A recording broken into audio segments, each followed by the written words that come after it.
अस्सलाम वालेकुम। तो आज सुबह जल्दी उठकर हम सब ने मिलकर बना लिया था वज़ू और सभी ने मिलकर पढ़ ली थी तहज्जुद की नमाज़। नमाज से फ्री होकर हम चले गए थे किचन में।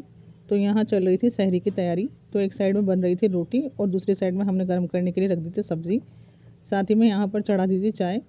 फिर हमने लगा लिया था हमारा दस्तरखान और हमने सब ने मिलकर कर ली थी सहरी। 14 रमज़ान कैसे पूरे हो गए पता ही नहीं चला। फिर हम भी बैठ गए थे नीचे जाकर पारा पढ़ने।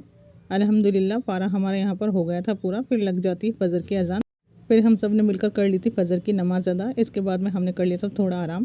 फिर उठे थे हम सुबह। तो यहाँ पर सबसे पहले हमने जमा दी थी दही, क्योंकि आज सभी का मन हो रहा था दही बड़े खाने का। तो आज इफ्तारी में बनेंगे दही बड़े। तो सबसे पहले हमने दही को जमा दिया था। फिर आती है इमली को धोकर भिगोने की बारी, क्योंकि दही बड़े बन रहे हैं तो चटनी भी बनना ज़रूरी है। तो हमने इमली को भी धोकर अच्छे से भिगो कर रख दिया था।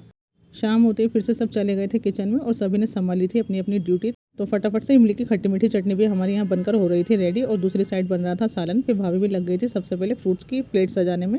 फिर ये देखिए हो गई थी एक गड़बड़, क्योंकि दही बड़े के लिए हमने जो दही जमाई थी बिल्कुल भी नहीं जमी थी। इसके लिए हमने दही मंगाई थी बाहर से।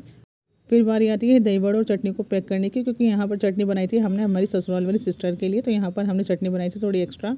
फिर दही बड़े भी हमारे हो गए थे रेडी। तो मेरी सिस्टर ने 2 डब्बे पैक कर भेज दिए थे ससुराल वाली सिस्टर के यहाँ पर। फिर हो रहा था अज़ान का टाइम, तो हमने भी लगा लिया था हमारा दस्तरखान और मेरी सिस्टर के यहाँ से आ गई थी थोड़ी बिरयानी। फिर सब ने मिलकर कर ली थी अल्लाह ताला से दुआएं। फिर हो गई थी अज़ान, तो सब ने मिलकर खो लिया था रोज़ा। गर्मी तेज़ थी तो आज बना था रोज़ शरबत और ये बहुत ही टेस्टी बना था। तो आज के लिए इतना ही। मिलते हैं नेक्स्ट वीडियो में, तब तक के लिए अल्लाह हाफिज़।